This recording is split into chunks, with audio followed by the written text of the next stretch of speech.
Hey everyone, it's Cam from Bulwark here to respond to some hate that I've been getting in Bulwark comment sections, which I read and I take into consideration. I said that I did not see a lot of Gen Z people at the No Kings protest that I personally attended.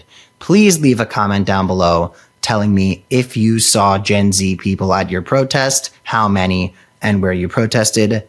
I want to hear from you guys. I want to know about your experience. It's my job to talk about this stuff. All I could speak to was the protest that I was at. And also, I had seen a lot of feedback online in different forums, people who had written directly to Bulwark asking, where has Gen Z been while we've all been standing up and protesting? So while I do not want to make any blanket assertions that there were not Gen Zers showing up at protests around the country, I spoke about the one I was at.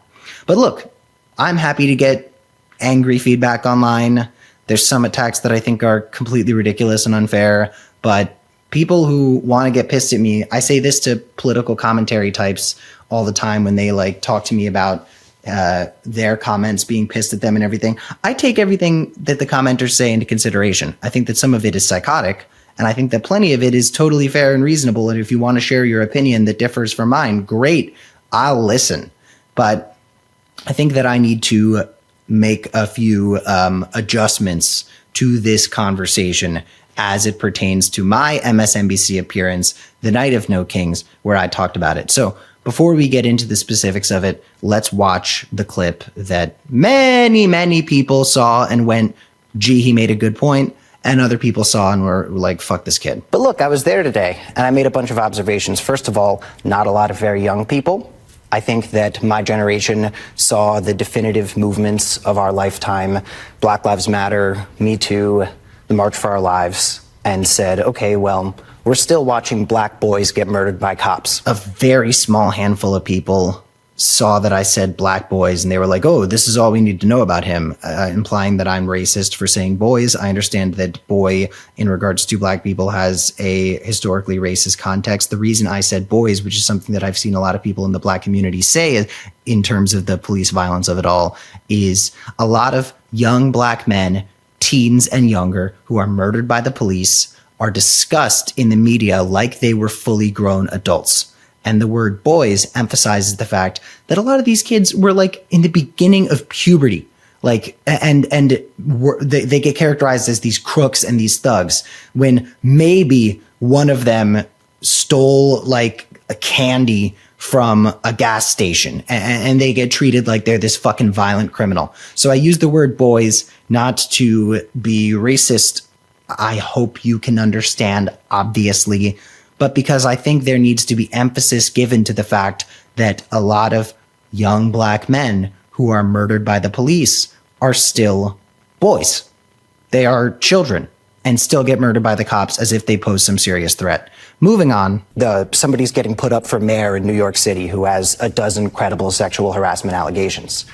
We're still seeing schools get shot up. What are these protests going to do for us? You know, the boomers who came out, and there were so very many of them, they saw the Vietnam protests, the civil rights protests, and there was something tangible that came out of that. But the protests that we've seen, there's been so much great awareness that's been spread. There have been victories on a smaller level, but they haven't felt like these protests have directly led to what we are going for. So one of the pieces of feedback I received, other than a lot of people saying they saw young people at their No Kings, which is great, I also heard plenty of people say that they didn't. So I was speaking to why I think that, what I think would have motivated young people to not show up. My job when I appear, not only on Bulwark, but also on mainstream media and any other platforms, is to contextualize what I think young people are thinking, how I think young people are feeling, and the temperature I take, generally speaking.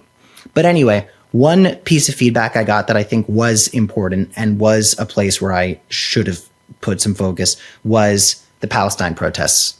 And I got this feedback from people who hate the Palestine protesters and people who love the Palestine protesters and think that they deserve some more credit. People were saying, you're leaving out the fact that Gen Z did come out and protest the genocide in Gaza.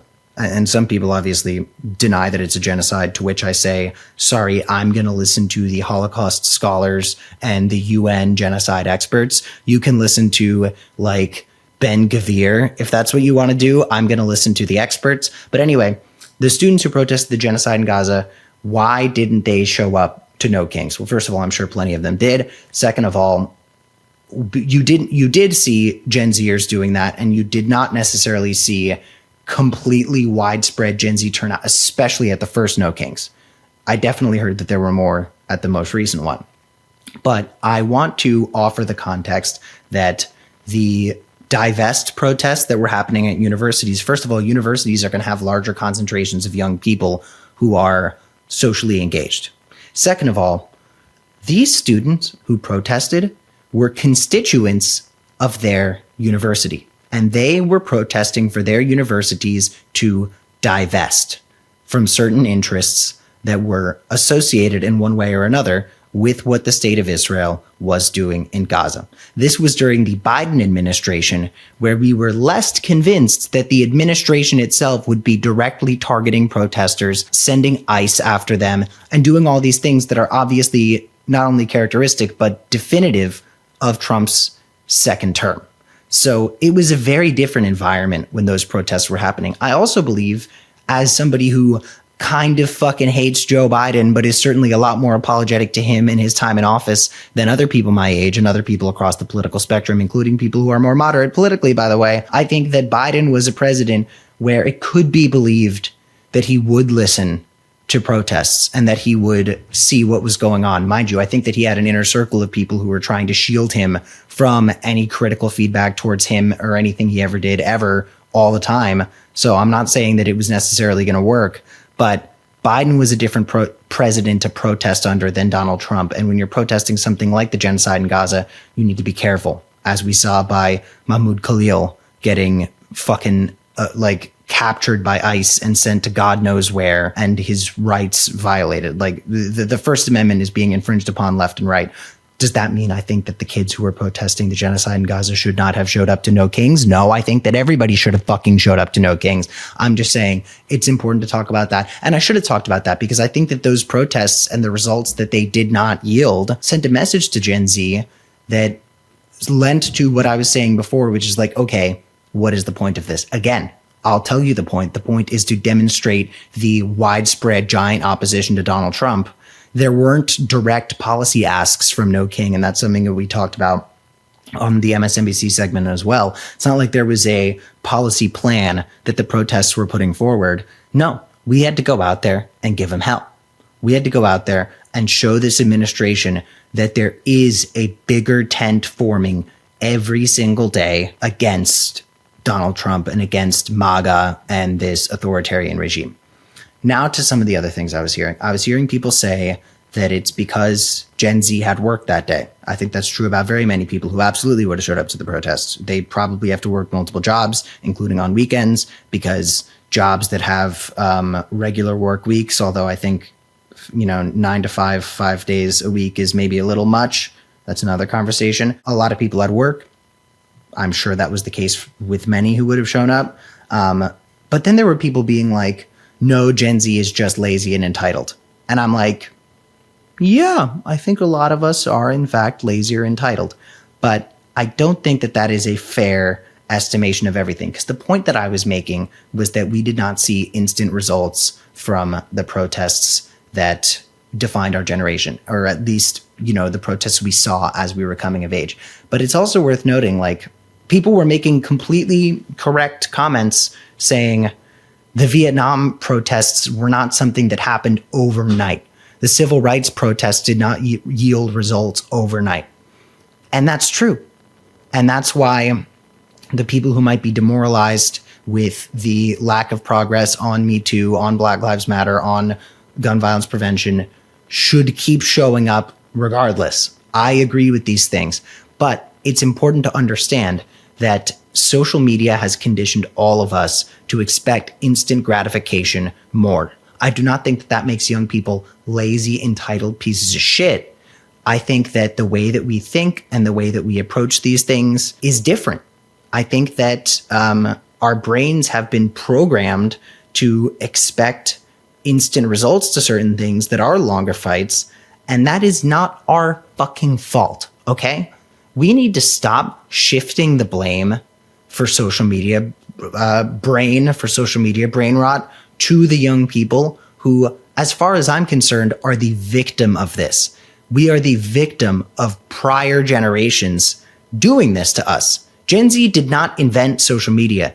Gen Z angel investors were not the people who gave these social media companies the ability to run rampant on us. We did not write the legislation that allowed these companies to fucking do whatever they want with our brains and program their algorithms to feed on us.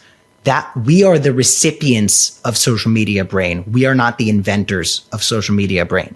So pointing the finger at Gen Z for the extremely negative effects social media has had on us is completely unfair, unreasonable, and in my opinion, like a blame shift.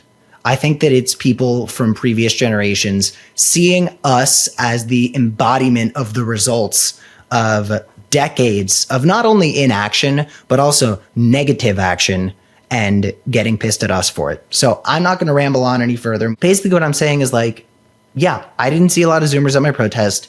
I know that a lot of people did. That's great. I know that a lot of other people didn't.